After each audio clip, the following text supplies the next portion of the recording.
You want details? Fine. I drive a Ferrari 355 Cabriolet. What's up? I have a ridiculous house in the South Fork. I have every toy you can possibly imagine. And best of all, kids, I am liquid. So, now you know what's possible.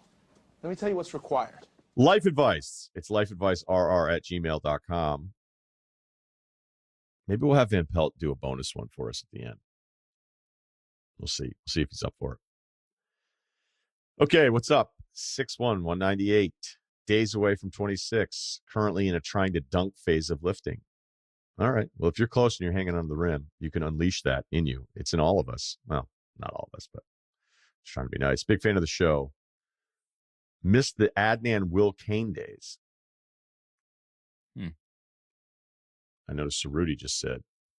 What was that? Yeah, same. It was good times. Oh, wait. Kyle's going with blue eyebrows today on the I Zoom. found out there's a whole new settings of things, so it's just going to get crazier as it goes. I think we had a mustache last time, right? I don't remember. Just experimenting with different facial hair situations. I like it. Looks good. Thanks. Yeah. I'm in need of some advice. I work at this gym in Memphis, Tennessee. And the other day, two guys started kind of pushing and shoving. The aggressor is rocking a strong man bun, and the other guy is your typical suave-looking guy. As I looked on, suave guy was laughing and smiling, so I figured it was all good, kind of a joke. Will Smith, Chris Rock vibes. But then it's very clear that there is a problem, and man bun is pissed. When a coworker approaches to see what the problem is, man bun and suave guy try to explain. After about 30 seconds of explanations, man bun swim moves around coworker, breaks contained to the left, and swings and connects on 3 to 4 full punches near suave guy's face chest area. Jesus. Coworker wraps up man bun and throws him out while suave guy just gathers himself, grabs his stuff, and looks bewildered. Suave guy stopped working out. I already know whose side I'm taking. This is where things get a little dicey. There are rumors that the two guys involved had a run-in several months ago in a non-gym environment that was the cause of this dust-up. All right. But I've also heard that suave guy, not man bun guy, suave guy was allegedly taking pictures of man bun's girlfriend while she was working out. Whoa. Psychopath type shit. Some dudes with phones are the worst. All right. My dilemma is essentially this. I'm looking for advice on what to tell the people in charge when it comes down to deciding which of these guys we're kicking out, banning, suspending from the gym. I don't want some unhinged maniac who's fighting dudes in the gym, but for obvious reasons, we can't have some horn dog in there creepily taking videos of women. I'm 100% on man button's side if the pictures taking thing is true. I agree with you. Mm-hmm. Not only is it just a totally weird vibe, but it's also predatory. This girl was lucky she had man bun to kind of have her back. But if a woman was in there and she doesn't have that kind of support, I'd imagine that can be extremely traumatizing. That being said, I truly don't know if Suave Guy was taking these pictures looking for some justice from the boys. All right. I don't know how you find out if it's true or not. I think you go through Suave Guy's social media stuff and kind of figure out what this guy's deal is. You know, is he following like only high school girls on TikTok? All right. Well, that might be a clue. Is he posting videos that seem like this is some Russian girls conglomerate where you're like, where are your meals and dog photos, bro? Like, Yeah. What? So are all of his tweets only liked by porn bots? Right. How horny is this guy? Yeah. I think that's how you start the investigation.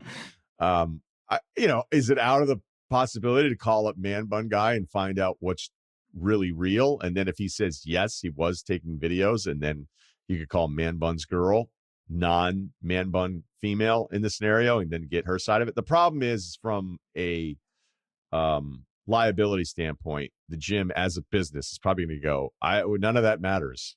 It only matters that guy swung at another member, and that's what's going to happen. I would like to do an aside here on just suave guys in the gym in general. What's your fucking deal, guys? What? Wait, I need a definition. Yeah, what, me too. Like too well kept? Like there's hair gel Sometimes at the Outfit gym? matches too much? Like, I don't know. Like, is he wearing cologne at the gym? I don't like, what are we talking about? Cologne at the gym is the worst. And if you pour it on before you go in and you're listening to this right now, stop doing it because you're messing up everybody else's pump. I'm convinced, and Men's Health needs to do an article on this, there's a couple suave guys we got at our spot.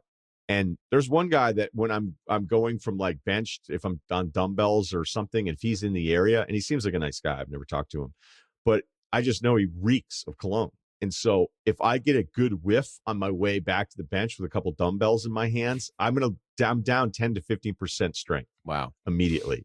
It's like kryptonite. It's a whiff of kryptonite.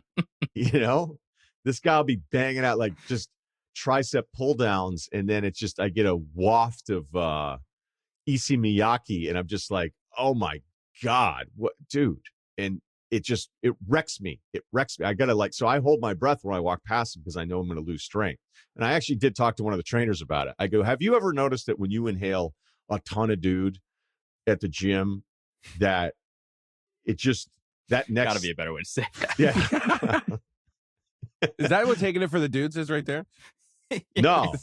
Is that the That's definition of taking it for the dudes? There should be a waiting to exhale sequel where it's just guys trying to hold their breath at the gym around suave guys.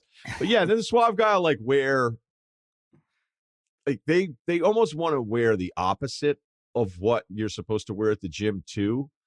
And then any female you end up talking to at the gym, if you do that sort of thing, which is not really my intention when I'm there, but I'm not going to say it's never happened.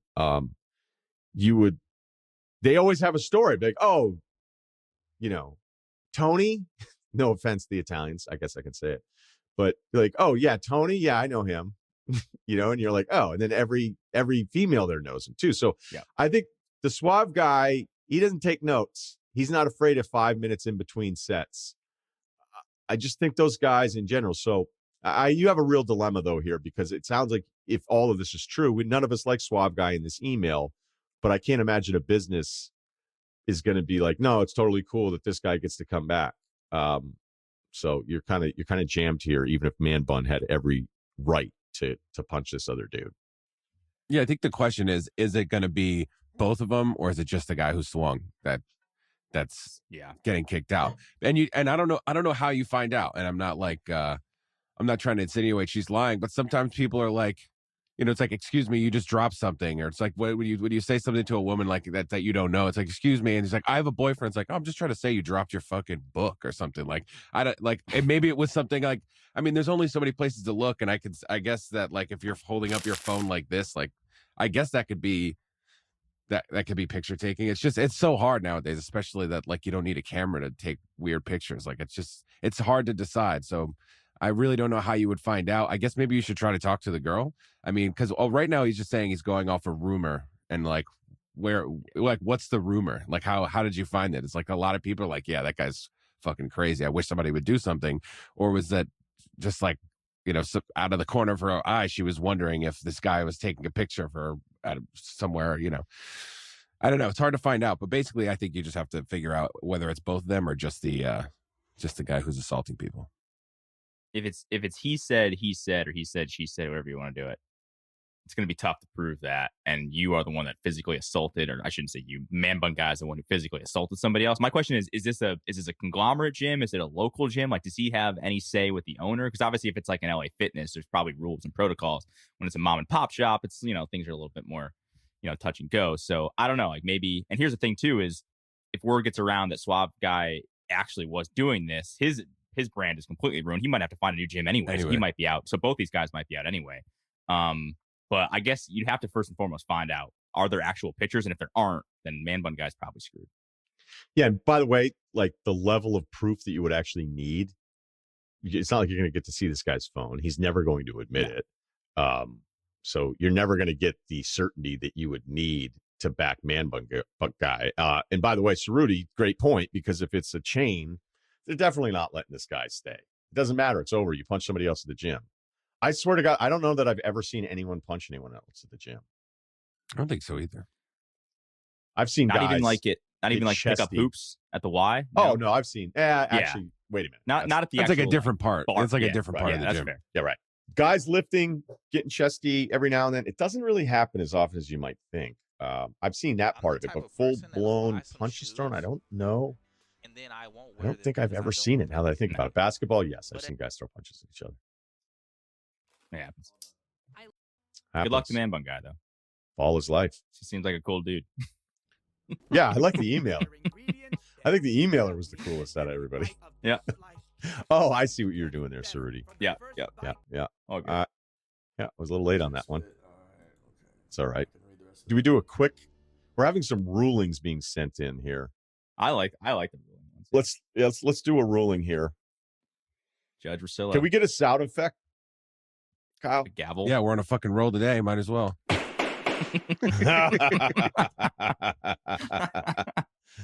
Sound effect Tuesdays. That actually would be amazing. All Kyle right. just finds every spot to put unnecessary sound effects in on one episode a week. I like that. It's a great idea. Yeah, I was talking to our promotional people, and I just felt like we just need sound effects. Yeah. Right. Like during your fight story, right? Like he just throws in like the Marvel punch sound effect, Police alarms and bells going off. I was addicted to the Wu-Tang Killer Bees sound effect. I love that thing. We used to drop it in between different segments that we would do. But the thing is, back then in radio, I just had a little touch screen where I could just, go ahead and hit it. Everybody seemed to enjoy it because the people that didn't know what I was doing, they didn't even know what it was. So they're like, what the hell is that? Nah, it just sounded cool. What's that buzzing sound? All right. So here's the quick ruling, and then we'll do one more life advice after this, hopefully with Scott. By the way, we're doing this not knowing if he's going to say yes to it. He will say yes to it, I assume. So that's why we're doing this in a very weird way. And good man bun joke, Cerruti. Did not give that enough credit. Just want to acknowledge for the record. Can you get a sound effect of maybe accounting, something like that? Christ. It's not happening today. All right. Ruling on a bet. 44, 510, 170, 265 bench. Great. Can easily do sets of 10 kip ups. No one cares about that. Back in 2008, while we were in grad school, must be nice. My Yankee-loving friend and fellow diehard baseball fan and I were arguing about the merits of Manny Ramirez being a first-ballot Hall of Famer. I said he was obviously a first-ballot guy. My friend said, no chance. Okay, but this was before his PED usage came out. I figured he was just being a hater, so I said, I'll bet you $1,000 he gets in a first ballot. Done. Fast forward a year or so, and Manny pops the first time. Then he kept popping, right? Question, am I on the hook for 1,000, or did Manny void the bet? Did Manny being Manny screw me out of $1,000? We defer to you three legends for the final verdict.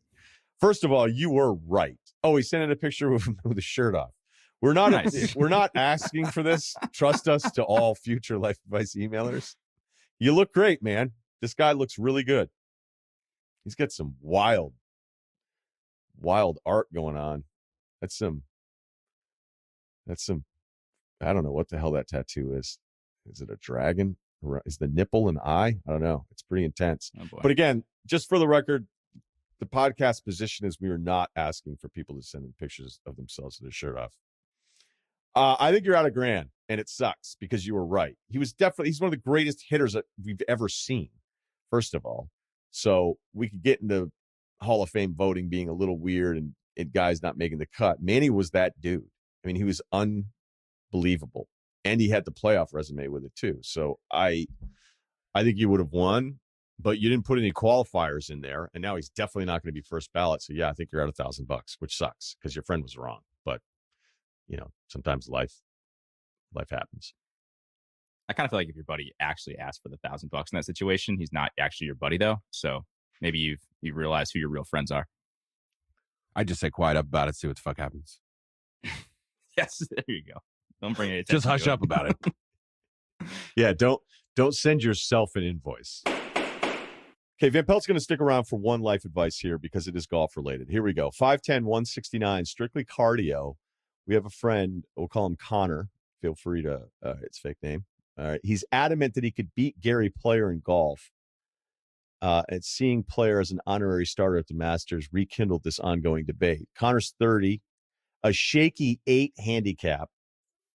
What's that mean, shaky in golf? That means you probably have a handicap that is 12. Well, you're based on, it's probably an 8 at a course that isn't great, so that if you try to take that game someplace that's a really good course, you wouldn't be able to be an 8. Isn't there also something weird? Because I remember the one summer I was a member somewhere, Williston Country Club, shout out. There was a bunch of guys that we golfed with that were really good, and they'd go and they'd entered their scores for their handicap. And the guy played like shit that day, and he was a single-digit handicap. And he was like, well, no, I don't put it in. And I was like, wait, what? He goes, you actually don't put it in when you're awful. When it's so outside of how you actually play, you're told not to put it in to calculate your handicap. And I was like, that doesn't make any sense to me. And the other golf people were like, it is actually the way you do it. Can you confirm that 20 years later? To me, if you play, put your score in, because your score is your score. And if you're not putting in the scores when you play like crap, then just to keep an ego handicap, so you can tell people, hey, I'm a 7. You just shot 95. Yeah, I can't put that in. You can't put that in. That's just what you shot. Put your score in. And then the worst is the guy who's a 12 that shoots 78 that says, well, I don't normally play that well. I can't put that in. Well, that's what you shot. Put it in. You're actually, your handicap's lower, and it's way worse to be considered a sandbagger. And we have a buddy that plays, I think he just is a touring pro, because I don't know what he does besides that. He only plays golf and then won't put his score in because it's too low. Well, turn your score in.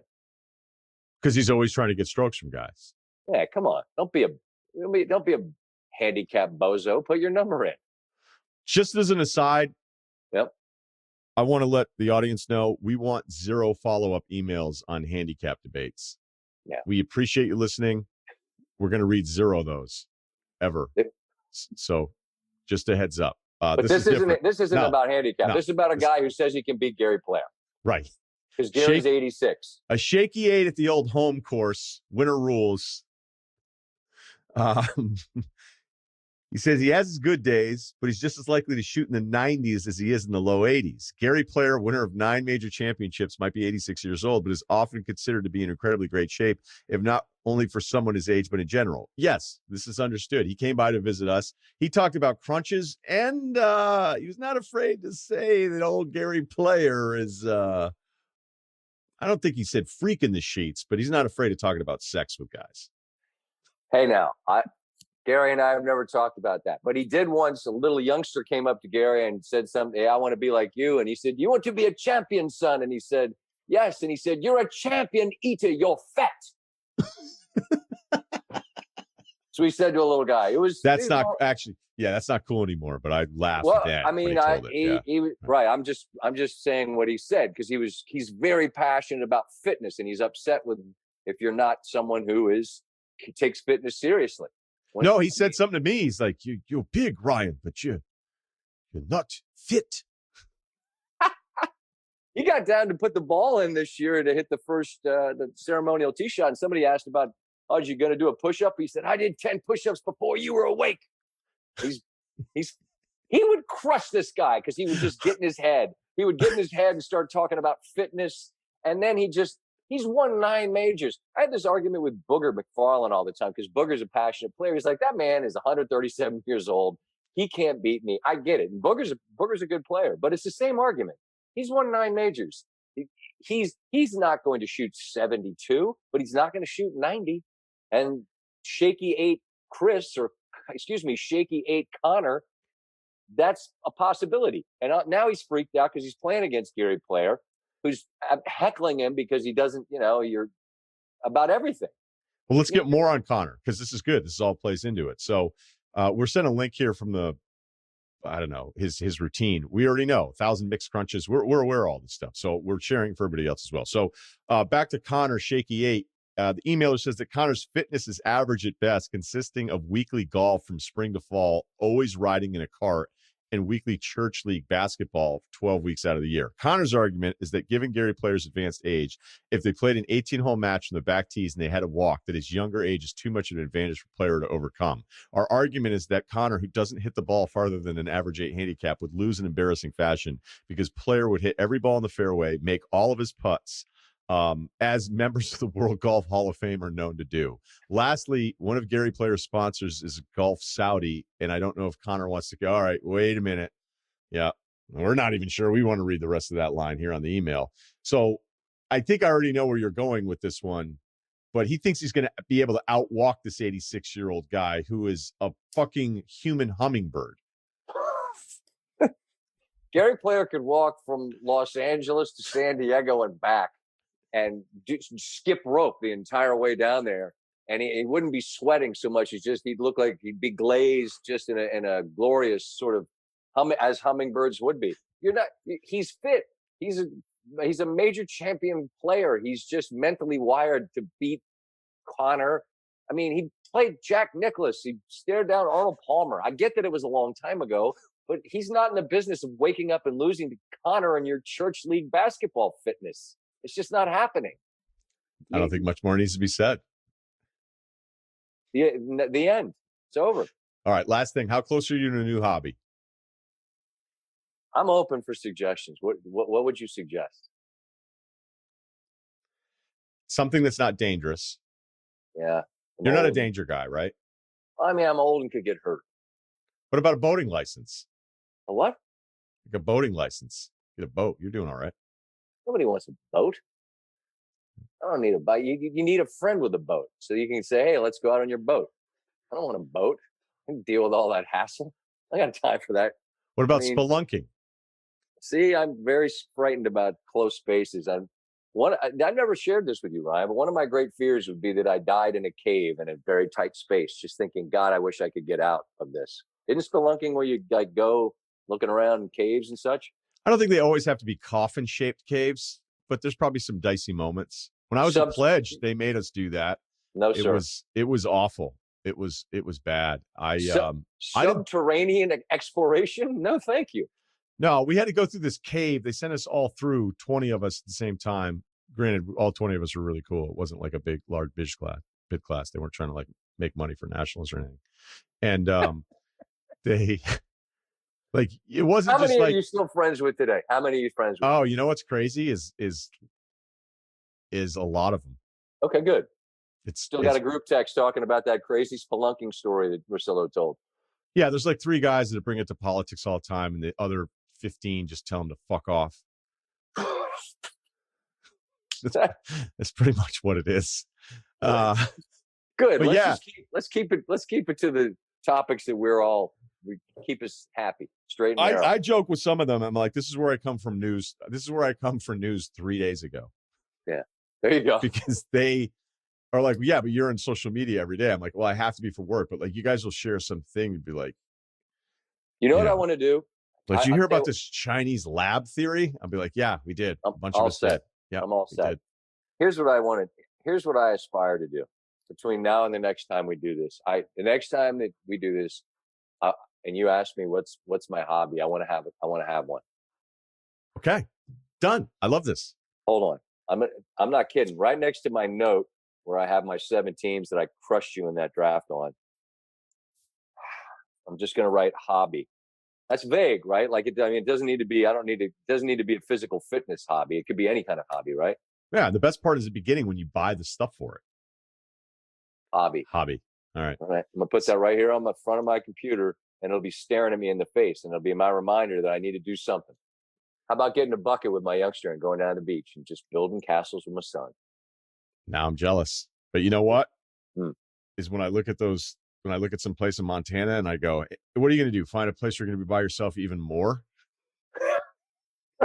And you go, you know what? Just like I stopped looking at the kid with a shovel, I just close out a Zillow. Like, back to work. Thanks, everybody. Kyle, Steve, Van Pelt, the NBA, and Zillow for today's podcast.